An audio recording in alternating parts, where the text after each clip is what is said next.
আসসালামু আলাইকুম প্রিয় বন্ধুরা। দেখো আজকে পহেলা বৈশাখ। বৈশাখ বলতে জাস্ট এটা আনন্দ, আমাদের দেশে একটা কালচার।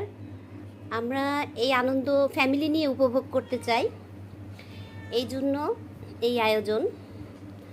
তবে আপনাদের দেখানো কোনো উদ্দেশ্য নেই, এটা আমার একটা শৌখিনতা। আমি একটা ইউটিউব চ্যানেল খুলেছি, ওটাকে এমনি জাস্ট সময় কাটানোর জন্য কিছু ভিডিও ছাড়ি। তো আজকে আমি আয়োজন করেছি, এটা হলো ডিম ভাজি। ইলিশ মাছ ছাড়াও আমাদের দেশে পহেলা বৈশাখ হওয়া যায়, এটা মানুষকে বোঝানো। চাপিলা মাছ, এটা দিয়ে পান্তা ভাতের সাথে খেতে অনেক স্বাদ, ইলিশের স্বাদ পাওয়া যায়। আলু ভর্তা, শুটকি তেলে দিয়ে ভাজা, তারপর এখানে কয়েক রকম ভর্তা, আলু ভর্তা, বাটা শুটকি ভর্তা, কাঁচামরিচ দিয়ে, শুকনো মরিচ দিয়ে পান্তা ভাত। সবাই ভালো থাকবেন। আমার এই ভিডিওতে সবাই একটু সাবস্ক্রাইব করে দিবেন যদি কারো ভালো লেগে থাকে।